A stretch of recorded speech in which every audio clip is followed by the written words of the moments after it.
A very good evening and welcome once again to Bonita Media. Call me Boniface Owino. And if at all we are meeting for the first time, please don't forget to go down there, click the subscribe button. You can also like, share, do make a comment in the comment section. You can tell me where you're watching this video from. If you're within the country, you can just tell me the number of your county that you are watching from and I'll figure out. And if at all you are outside the country, as I normally say, you can also drop me the flag of your country where you are, and you can as well tell me which country you are in, and all shall be well. Thank you very much for those who have already subscribed. Thank you very much for your greatest support, because without your support, this channel cannot grow as it is growing. I'm seeing we are almost at 11,000. Something that is very grateful, something that is very good. I really appreciate you for that. Now, in this video, I've got two things to talk about.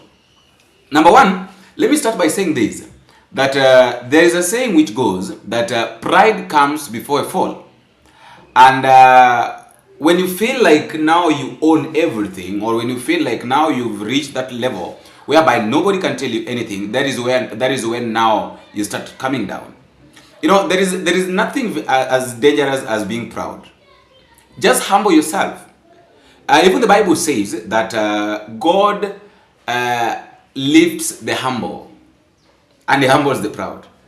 You know, there is a way that people who have got pride are normally being humbled by God. And you see, I'm saying this because of this video of Aden Duale. Imagine you are a CS. Of course, we know that a CS must work for his people, blah, blah, blah, blah. Now, Aden Duale, that is a CS of health. In Wajir, he built a mosque. After building the mosque, now it is a routine. It is not the first time these guys are complaining, not the second time, not the third time. Now, it has been a routine of Aden Duale that he goes to the mosque, he closes the mosque. Imagine at the time of worship. Like we know very well that the Muslims normally worship in the morning, in the afternoon, and in the evening.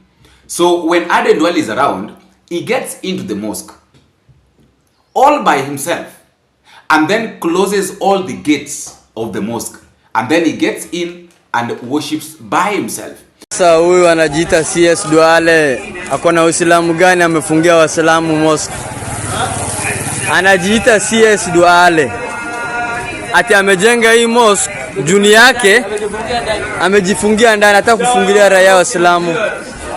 So tunawaambia awache kujifanya sana, amejisikia sana pia yeye. Mwambie cheza chini Duale, hii mosque hata kama ni yako tukuje kusalia, juu umetufungia mlango. Now, let me ask this question. What kind of worship is that? Are you really serious of what you're doing? Because you can't tell me that you build a mosque for the community. If at all maybe it's a community thing, then you should not do that kind of thing. Why are you excluding yourself? Why are you taking yourself to be very much special? To be so much special that nobody can tell you anything? That when you go to the worship, you go to worship, you close all the gates and all the doors, you worship by yourself. Okay, I know the Bible says that whenever we want to pray, we should shut the doors and go into a room, pray. But now this one of Aden Duale is different. Imagine, and the way I normally, you know, one thing I normally know and one thing I normally love with the Muslims is that those guys are wanaga ile chuki, like. But now this one, I'm trying to ask myself, why did Aden Duale decide to do such kind of thing? Like closing the gates simply because you want to worship, you don't want anybody to disturb you, and then you claim to be a leader simply because you're the person who built it. Seriously, how does it work? Second story, a lot of people were saying that if you mess with Kenya, then you are getting yourself into a very dangerous zone, because Kenya is not a country to mess with. And truth be told, any country that messes with Kenya, it is not even about messing with Kenyan leaders, political. No, it's not about even messing with the leaders. It's about who messing with the Kenyans. Like imagine, right now as we speak, so we know very well that Kenya and Tanzania were engaging in a war. And Tanzanians took it too personal. And of course, all the things that they did, Kinaponivis Mwangi and all that, you know, abusing Kenyans. Kenyans were just quiet, just responding positively, maybe through social media. And, you know, even the members of parliament of Tanzania were saying a lot of things that they did a mistake of leaving people like Martha Karua to come back scot-free. They didn't know that all these things were being recorded in a book. Not by Kenyans, but by the whole world. And I said this in a previous video when I was talking about Suluhu and Hague thing. I said this, that Suluhu was thinking that maybe what she was doing, what her country was doing, was just talking with Kenyans, and maybe she was hurting Kenyans, without knowing that all the, this thing is being watched. As long as something is on the internet, or in the internet, is being watched by everybody.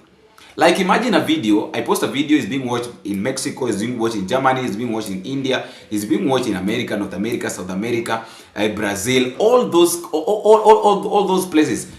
Just a single video is being watched. And then now tell me, and I have a lot of people who watch it over 5 million plus. Over 5 million, the clicker is around, I think, 3 million plus. Now those are just people who are watching and not subscribing. Imagine now a lot of people, 10 people puts a video, and then let's say that all those 10 people, let's give them a maximum of people who watches the videos around 3 million plus, 3 million, and then there are 10 people. Now 10 people posting a single video, that is 30 million. 30 million, that is outside the continent. We've not come into the continent. So we don't know how many people are watching the video within the continent. That is Uganda, Tanzania, Eritrea, Djibouti, Sudan, South Africa, all those countries. Now, Tanzanian airline has been banned by the European Union, and this is what they're saying, that below to Tanzania, as European Union, that is the EU, bans all its air carriers in late review. We all know the reason. One thing I'm still saying, that you cannot know the impact of what you're doing until you get into the book, until you get into a bad book of records with the countries.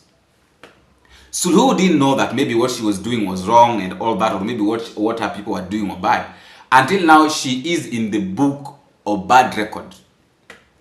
Remember, it's not only now with Kenyans.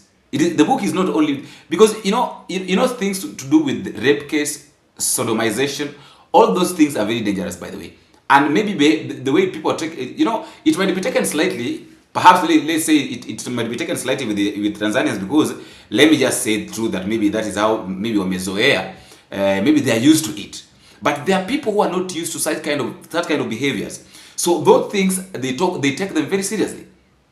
A lot of people, I've seen a lot of comments. Some people are saying that you can't mess with Kenya and walk scot-free. Some are saying that European Union is like, we have started seeing tiririko or planes in our region.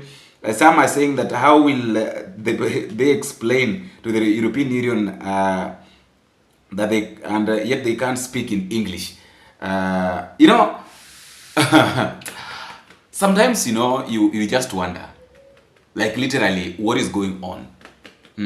What is really going on? What is going on, by the way? Because as hapa penye pamefika, I don't think if Tanzania is going to survive all these problems. Not specific, because another mistake that is happening. You see, a mistake of a president is now taken to the whole nation, because she is the leader, and perhaps maybe she doesn't even travel to go to European countries. Now her people are the ones that travels abroad and go maybe on their businesses, trips and all that. Now she's causing problems to even the business people. Why? Because they can't travel using the Tanzanian airlines. I doubt if Tanzanian come from Tanzania, they can travel from Tanzania using the airline, come to Kenya, and then use the Kenya to go abroad. I don't think if it's possible. It's not possible, because you already have a problem with Kenya. And in fact, that is the main reason as to why all these things are happening. And right now, you can't say that you'll be coming to Kenya and then from Kenya you travel. It's difficult. Alright, guys, that is just my thought. And let me also know what you think in the comment section. Until we meet again, I've been your host, Boniface. Please don't forget to drop me a comment in the comment section.